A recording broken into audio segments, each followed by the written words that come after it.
Good afternoon, Congressman. Sa nominal voting kagabi ng mga senators, instead of explaining their votes, most of them attack the House Speaker. Your comments, please. Kami po kasi, hindi po kami nagre-resort sa mga ad hominem.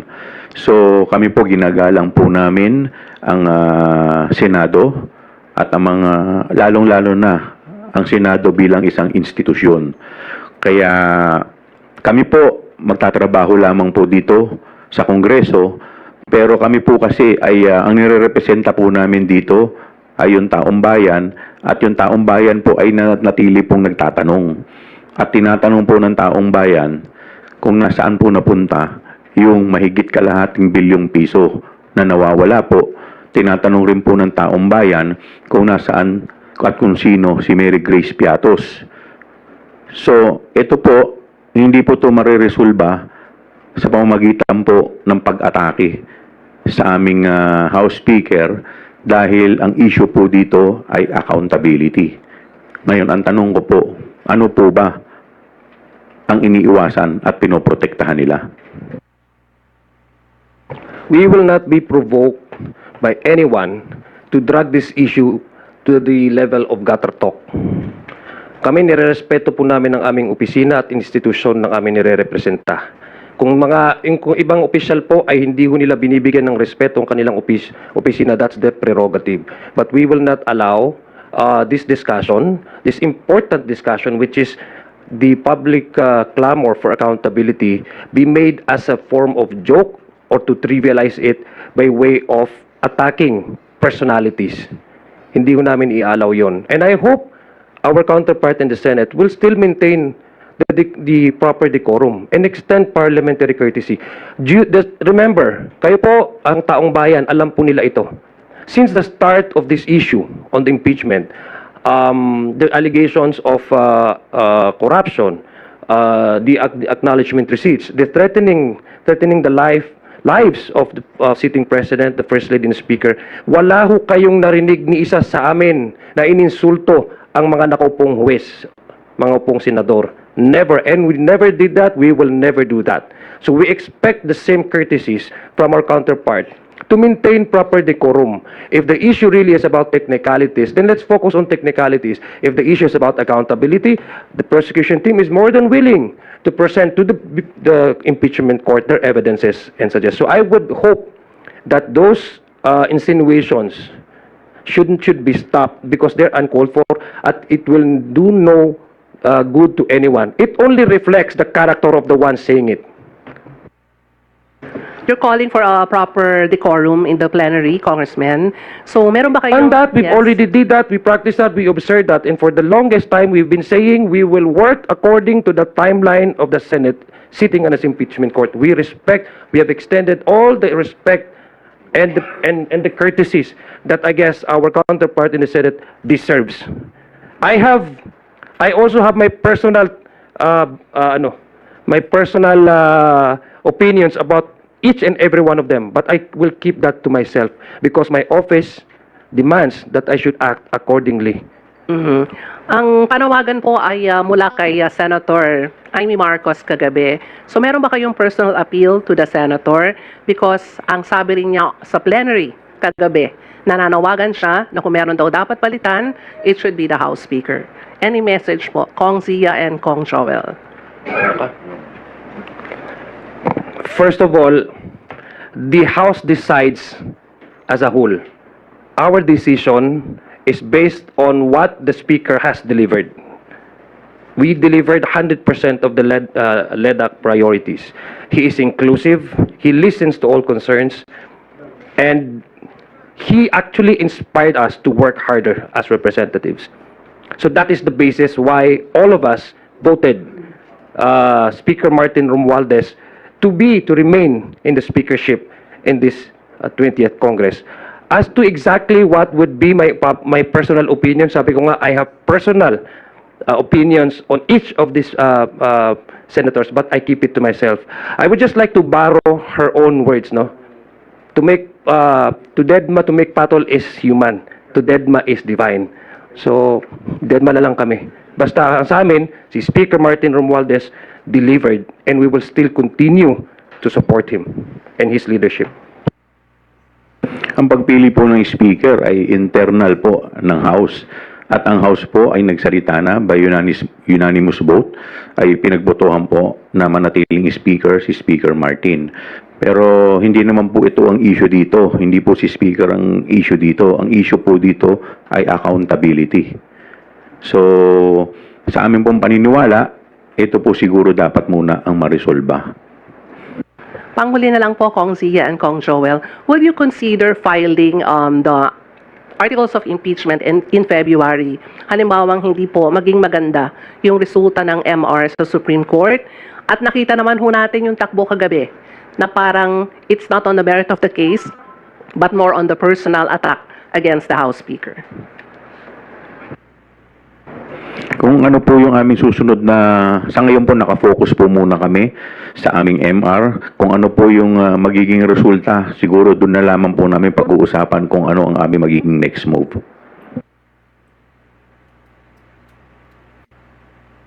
If ever, sir, will you consider filing the motion for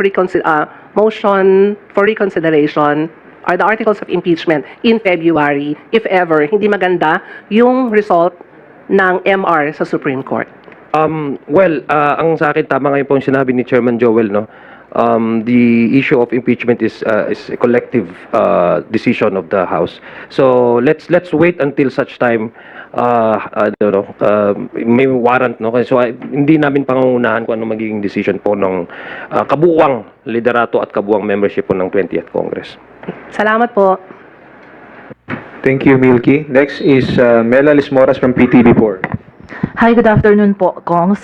Follow-up lang po, speaking of somehow attacks, may nabanggit po kasi si SP Cheese Escudero kahapon na slamming yung mga ex-justices na nagkikriticize sa ruling ng SC laban sa impeachment ni Vice President Sara Duterte. Sila raw kasi yung pumigil dati ng impeachment ni retired CJ Davide based on the same grounds. Magkaiba lang yung pangalan ng ini-impeach. Sabi po niya, ang pinag-uusapan, yung mga maestradong nagkukwestiyon na retirado na bumoto sila pabor doon, subalit ngayon, tila nag-iba na ng posisyon.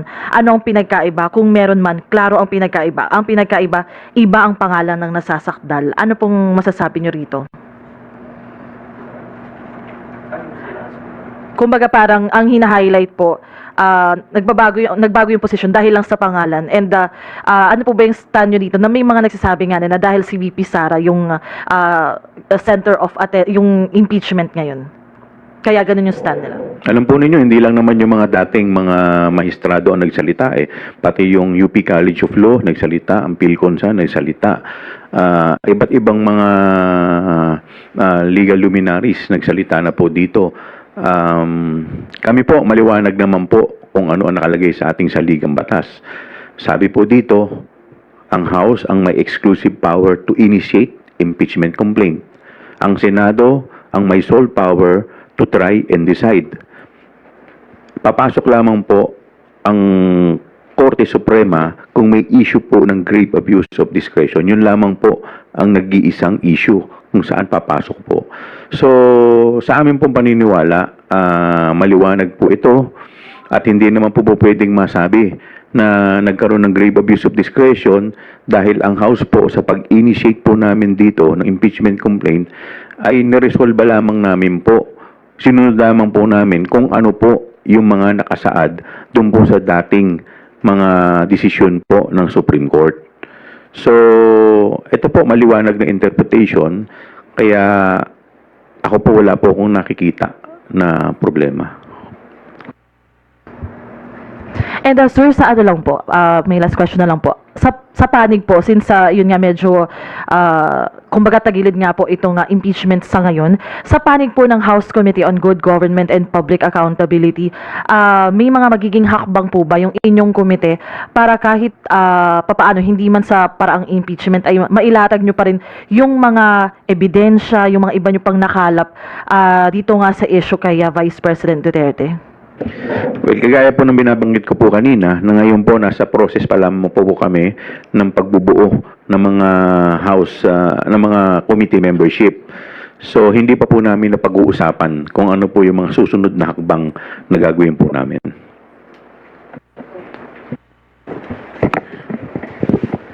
Thank you, Mela. Next is Tina Panganiban Perez from GMA 7. Good afternoon po, Kongs.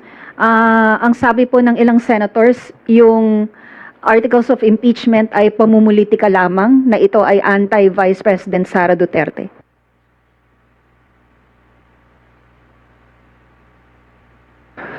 I think we should not look at it in that on that lens. No, it's very clear that the beating heart of the rule of law is to hold public officials accountable to his or her actions. The family name is just accidental. No?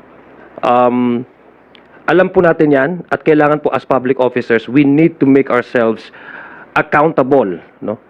Huwag ho nating gawin na rason ang isang opisina o isang pamilya o isang influence para takasan po yung accountability na sinasabi.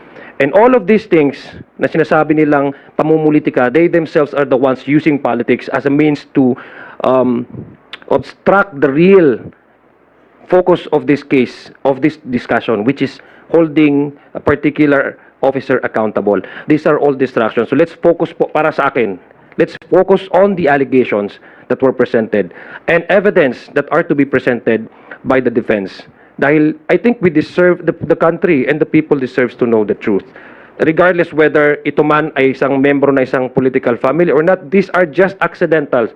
What is important is, number one, to maintain transparency, accountability in every public actions that we do as public officers. Kung pinayagan lamang po kami ng Senado na mailatag yung mga ebidensya sa impeachment trial at wala po kaming napatunayan, siguro po pwede po nating masabi na ito'y pamumulitika lamang. Pero kung yun po ay pinayagan po nila. Pero hanggang ngayon po, hindi po nila pinapayagan at lahat po ng klase ng taktik ay na-experience po namin. So sa amin pong pananaw, masasabi po natin na ito'y pamumulitika lamang kung nabigyan kami ng pagkakataon maipaliwanag ito. Kong Chua, ano na pong next for the prosecution panel? Meron po bang possibility ng oral arguments, and are you preparing for that? Yun po ay sa Solgen at yun po ang hinihingi po namin na sana po mabigyan po ng pagkakataon na magkaroon po ng oral argument para po yung mga question na like error of facts ay maitama po. Thank you, sir. Thank you, Tina. Thank you, sir. Thank you, Tina. Rose Cas from UNTV is now recognized.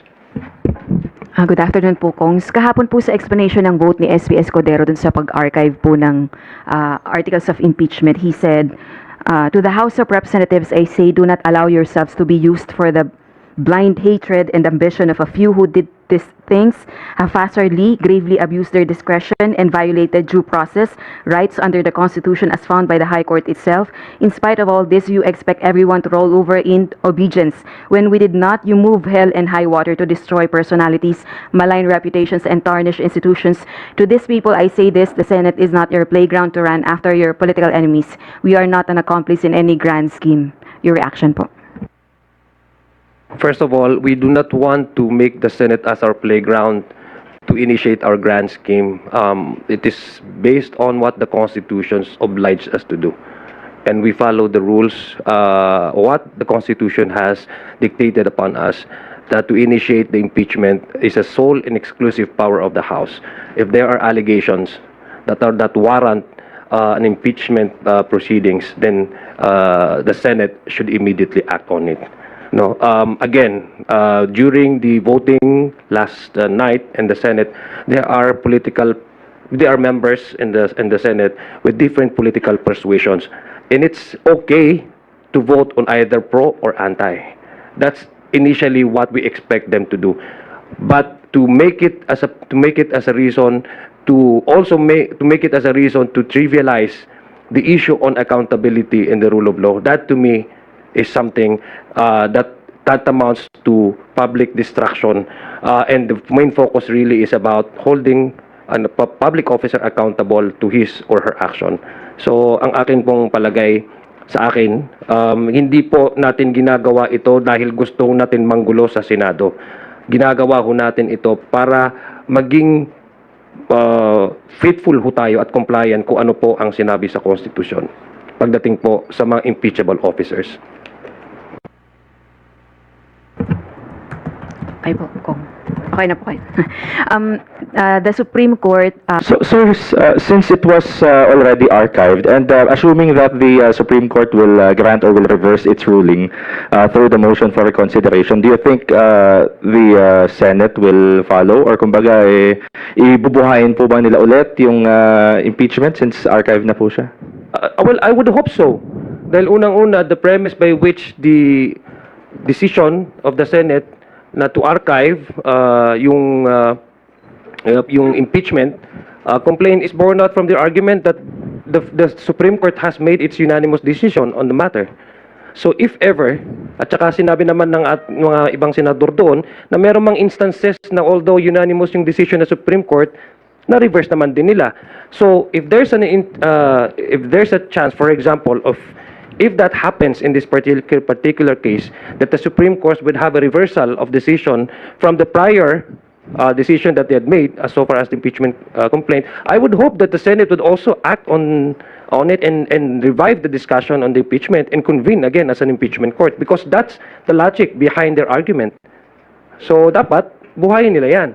That's why sinabi ni Kong Joel, Chairman Joel, na hindi pa tapos ang laban kasi may MR pa naman. And they can already go back and then discuss about the impeachment or convene again as an impeachment court should Supreme Court reverse their decision. Pero ang sa akin, ang fear ko dyan is that would that also be subject for votation again? Because they have acted on a motion to archive. So naturally, you cannot just simply retrieve it, unilaterally. So the issue now is if there's going to be another debate whether to retrieve it or not, given, for example, assuming that Supreme Court will reverse its decision. Okay. You've mentioned about the votation, sir. Kung titingnan yung numbers last night, pretty obvious na you've mentioned about the political alignments nga po among the senators. Pero sa tingin po ba ninyo kung sakaling i-reverse nga po yung ruling, buhayin yung impeachment, pinakinggan po yung side po ninyo, nakapag-present po kayo ng mga ebidensya, same pa rin po kaya yung magiging resulta ng botohan since sabi nyo nga po parang may political alignments na. Although, hindi pa naman nagsisimula talaga yung trial proper and it's still kumbaga parang preempt pa. Pero posible ba magbago yung ganung resulta ng pagboto?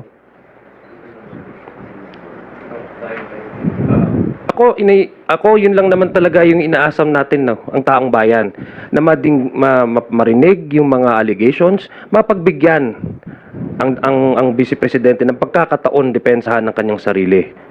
Wala pa ho tayo doon sa merits ng complaints. Ang pinag-uusapan pa dito is yung procedural and technicalities nga eh. That's why, for me, personally, I would say these are all distractions kasi nawawala tayo dun sa real issue which is the clamor for public accountability. Kung na-open na po yan at yung magkabilang panig, andito po yung isa sa ating prosecution team, magkaroon po ng ebidensya, ma-present ang ebidensya. Ako, ang aking paniwala po ay wala namang no decision really is cast on stones. Anything can change, no? Even the Supreme Court has changed its decision many times over at sinabi naman 'yon ng ating kagalang-galang na senador. So, ako naniniwala ko if the impeachment court continues on and allow both panels, the defense and the prosecution to present their evidences, their witnesses, there's going to be probably, I hope, and I'm sure of it, that some of these senators who are really limited to only focusing on the technicalities must also see the bigger picture, which is accountability. Tama po ba yung pagkakaintindi ko? Ang tanong ninyo, kung sakasakaling magbago ang desisyon ng Korte Suprema, kung ganun pa rin ang numero kung ito'y bubuhayin pag magbobotohan? Opo. Tingin ko po dapat unanimous kasi meron pong 5. Tapos may 19 po na hindi po na bumoto po na i-archive. Tama po ba? So, dapat po maging unanimous. Kasi po itong 19, ang sinasabi po nila at dinadahilan nila ay yung ruling ng Korte Suprema. So, kung magre-reverse po ang Korte Suprema sa kanilang ruling, dahil yun po ang sinasabi nila, adherence to the law. So dapat po lahat sila ay bumoto para buhayin ito.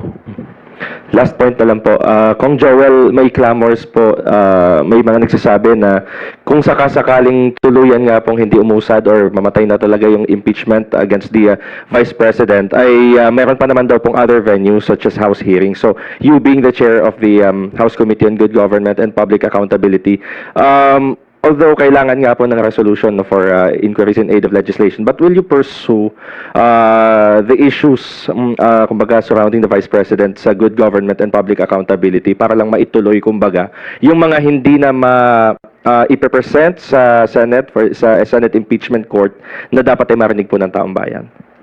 Doon po sa articles of impeachment, dalawa lamang po ang nakapaloob po dito na amin pong hinir. Now, when it comes to the issue of confidential fund at saka yung bribery issue, ito po ay nagsumiti na po kami sa plenaryo ng aming recommendation.